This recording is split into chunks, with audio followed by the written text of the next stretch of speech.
Hello दोस्तों, आज हम लोग इस लेक्चर में पार्ट 26 करेंगे, जिसमें पूर्ण आंतरिक परावर्तन के कुछ उदाहरण हैं।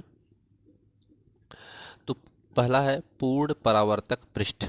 पूर्ण परावर्तक पृष्ठ ये अपनी बुक पर एनसीईआरटी बुक पे अपने दिया हुआ है। पूर्ण परावर्तक पृष्ठ ये वाला फिगर आप देख सकते हैं। पूर्ण परावर्तक पृष्ठ क्या होता है?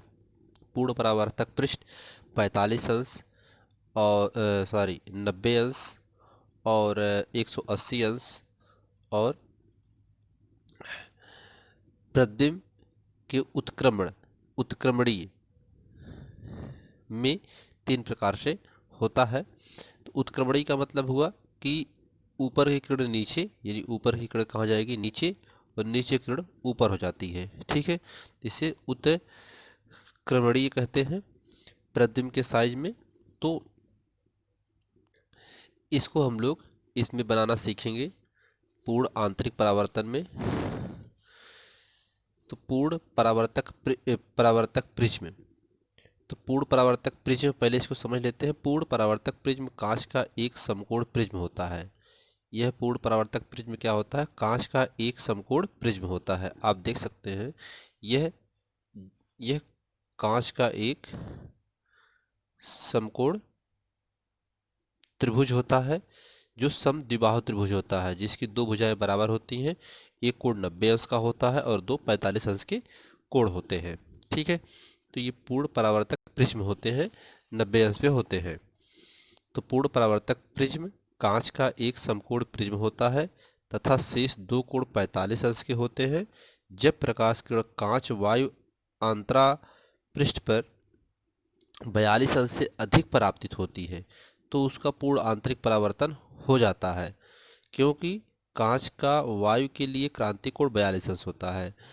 तो जब किरण कांच वायु से कांच में आके टकराती है, अर्थात प्रिज्म में टकराती है, तो उसका वहाँ पर पूर्ण आंतरिक परावर्तन हो जाता है। क्यों? क्योंकि कांच का वायु के अंतरा पृष्ठ कितना होता है? 42 अंश से अधिक परावर्तित होती है, तो उसका पूर्ण आंतरिक परावर्तन हो जाता है, क्योंकि कांच का वायु के लिए क्रांतिक कोण 42 अंश होता है।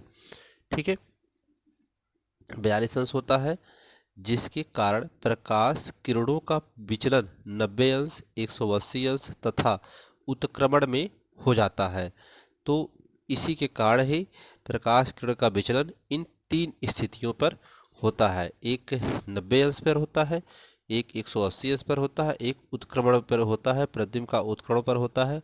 उत्क्रमण का मतलब, जैसे बी ऊपर है तो बी यहाँ नीचे हो जाएगा, ए यहाँ नीचे है तो ऊपर हो जाएगा, यानी ऊपर की किरण नीचे और नीचे की किरण ऊपर हो जाती है। ठीक है, तो इस फिगर को समझते हैं और बनाते हैं। एक त्रिभुज बनाते हैं पहले, एक त्रिभुज और समबाहु त्रिभुज। कैसा त्रिभुज? समबाहु त्रिभुज। तो यहाँ पर ये कोण 45 अंश और ये भी कोण 45 अंश, और ये कोण कितने अंश का होगा? 90 अंश का होगा। एक किरण इसमें एक किरण इसमें जो है, इस पर आती है। ठीक है, आपतित होती है, और आपतित होकर के अभिलंब से, ये मान लीजिए अभिलंब है, अभिलंब से होकर के यह पूर्ण आंतरिक परावर्तन हो जाती है। ये सीधा क्रांतिक कोण में हम लोग पढ़े हैं कि वह सघन माध्यम से चल करके विरल माध्यम की एक ऐसी परत आती है, एक ऐसा पृष्ठ होता है जहाँ से उसका पूरा परावर्तन हो जाता है किरण का 90 अंश पर। वह पूर्ण आंतरिक परावर्तन कहलाता है। तो किरण इस प्रकार से यहाँ पर परावर्तित हो जाती है 90 अंश पर। फिर दूसरी किरण आती है, दूसरी किरण आती है, उसका भी पूर्ण परावर्तन हो जाता है। इस प्रकार से इसका पूर्ण परावर्तन हो जाता है किरण का। ठीक है, तो ये 90 अंश पर इसका पूर्ण परावर्तन हो जाता है। तो ये 90 अंश के, अगर पूछता है कि 90 अंश पर पूर्ण परावर्तक प्रिज्म का चित्र बनाइए तो आप इस फिगर को बना सकते हैं। अब 180 अंश पर विचलन, तो 180 अंश पर विचलन के लिए फिगर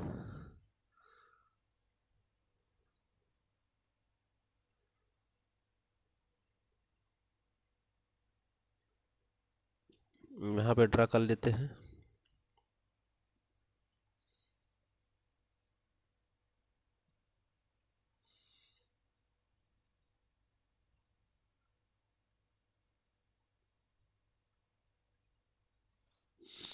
ये हुआ 45 अंश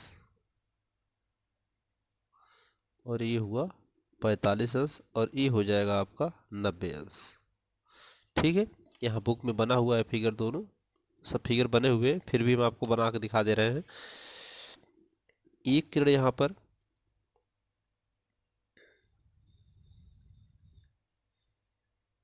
सीधा आती है ऐसे, और ये इसका पूर्ण यहाँ से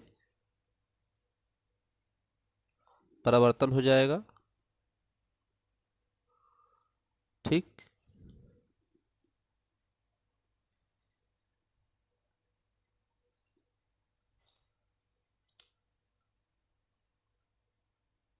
सॉरी, इस पृष्ठ पे आकर टकराती है, गलत हो गया है, इस पृष्ठ पे टकराती है तो यहाँ से फिर इसका पूर्ण परावर्तक हो जाता है। ठीक,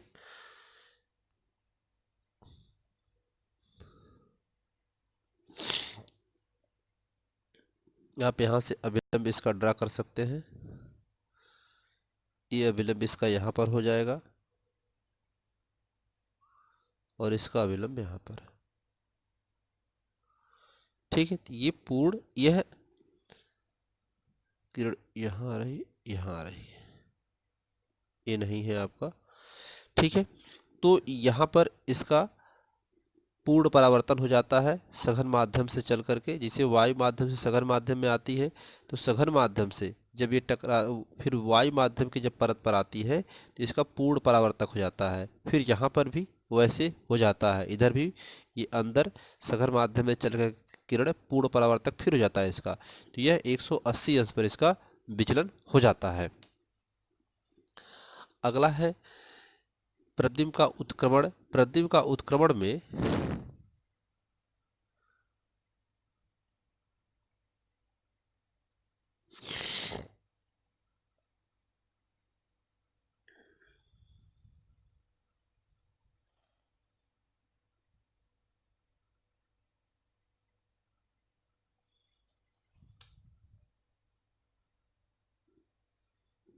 ऐसे इसको ड्रा कर लीजिए।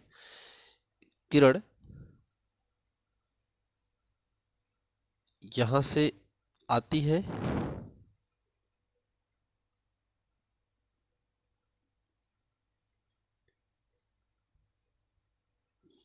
यहाँ पर निर्गत होती है।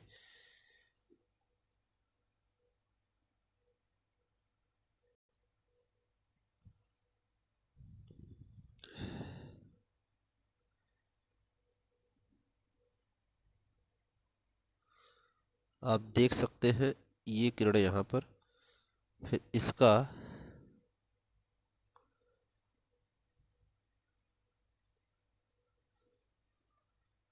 यहाँ पे, यहाँ पर। ठीक है,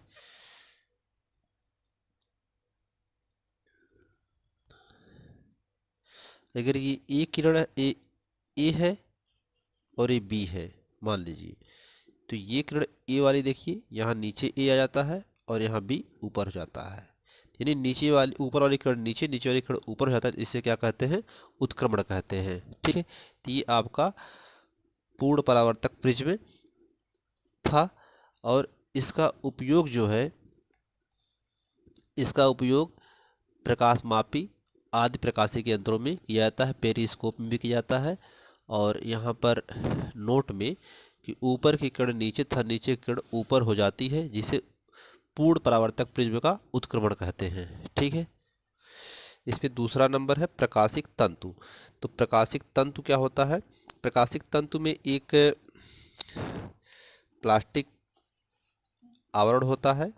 इसमें से प्रकाश, ये प्रकाशिक तंतु है, इसमें से प्रकाश से होकर के जब गुजारा जाता है तो इसमें से प्रकाश के किरण का क्रमिक पूर्ण आंतरिक परावर्तन होता रहता है। तो इसे हम काफ़ी दूर तक ले जा सकते हैं। तो यह प्रकाशिक तंतु है। तो आइए इसको समझते हैं विस्तार से। यह एक ऐसी युक्ति है जिसके द्वारा प्रकाश की तीव्रता में बिना हानि किए प्रकाश को लंबी दूरी तक प्रेषित किया जा सकता है। यह विधि प्रकाश के पूर्ण आंतरिक परावर्तन पर आधारित है। ठीक है, प्रकाशिक तंतु क्या है? इसके द्वारा हम प्रकाश की तीव्रता में बिना हानि किए, यानी प्रकाश की कण जिस वेग से आ रही है उसी वेग से, बिना उसको, उस वेग में कोई परिवर्तन नहीं होता है, बिना हानि किए प्रकाश को लंबी दूरी तक, बहुत दूर तक उसको हम प्रेषित किया जा सकता है। यह विधि प्रकाशन पूर्ण आंतरिक परावर्तन पर आधारित है। इसकी रचना देखते हैं। प्रकाशिक तंतु उच्च गुणवत्ता वाले संयुक्त कांच या क्वार्टज से बनी एक रेशानुमा संरचना है। ये जो होती है, यह एक कांच की या क्वार्टज से बनी रेशानुमा संरचना होती है, जिसकी त्रिज्या माइक्रोन 10⁻⁻⁶ मीटर कोट की होती है। इसकी त्रिज्या कितनी होती है? बहुत कम त्रिज्या होती है, 10⁻⁻⁶ मीटर में होती है ये त्रिज्या इसकी। ठीक है, कोट की होती है। ठीक है, इस तंतु के चारों ओर अपेक्षाकृत कम अपवर्तनांक के पदार्थ की एक परत लेप कर दी जाती है। इसके चारों ओर जो होता है, एक तंतु के कम अपवर्तनांक का एक परत का लेप लगाया जाता है। तंतु को कोर तथा इस तंतु को क्या कहते हैं? कोर कहते हैं। इस तंतु को कोर कहते हैं तथा इसके ऊपर चढ़ी परत को आच्छद या क्लेडिंग कहते हैं। इसके ऊपर जो परत होती है उसे क्या कहते हैं? आच्छद या क्लेडिंग कहते हैं। इसके चारों ओर सुरक्षा के लिए प्लास्टिक का एक आवरण होता है। ठीक है, एक प्लास्टिक का आवरण होता है। इस प्रकार के बहुत सारे प्रकाशिक तंतुओं का समूह प्रकाश नली कहलाता है। तो इसमें जो है प्रकाशिक तंतुओं का समूह होता है, जिसे हम क्या कहते हैं? प्रकाश नली कहते हैं, क्योंकि प्रकाश इसमें से होकर के जाता है, जिसको प्रकाश नली कहते हैं। ठीक है, इसी क्रिया विधि, जब प्रकाशिक तंतु के एक सिरे में से क्रोड में प्रवेश कर क्रोड व क्लेडिंग के अंतरापृष्ठ पर क्रांतिक कोण से बड़े कोण पर आपतित होता है, यानी क्रांतिक कोण से क्या करता है? इसे बड़े कोण पर आपतित होता है इस पे, जब इसे प्रवेश करता है। ठीक है, तो प्रकाश का क्रोड में पूर्ण आंतरिक परावर्तन हो जाता है। यह क्रिया क्लेडिंग के अंतरापृष्ठ पर बार बार होती है। यह क्लेडिंग के पृष्ठ पर बार बार ऐसे पूर्ण आंतरिक परावर्तन होती रहती है, जिस कारण प्रकाश क्रोड में बिना ऊर्जा हानि के प्रकाश का संचरण होता रहता है। और इस प्रकार से यह क्रिया ऐसे अनवरत चलती रहती है। इससे हम अनंत दूरी तक इसको, काफ़ी दूरी तक इसको हम ले जा सकते हैं, जिसे हम प्रकाशिक तंतु कहते हैं। इसका उपयोग सजावट के लैंपों में प्रकाशिक तंतुओं का उपयोग किया जाता है। चिकित्सा क्षेत्र में इसे मनुष्य के पेट में डालकर उसमें प्रकाश भेजकर मानव शरीर के अंदर देखकर उसके आमाशय आत आदि का परीक्षण किया जाता है। इस क्रिया को एंडोस्कोपी भी कहते हैं। ठीक है, ये चिकित्सा क्षेत्र में भी इसका उपयोग किया जाता है। और दूर संचार क्षेत्र में, तो दूर संचार क्षेत्र में भी इसका उपयोग किया जाता है।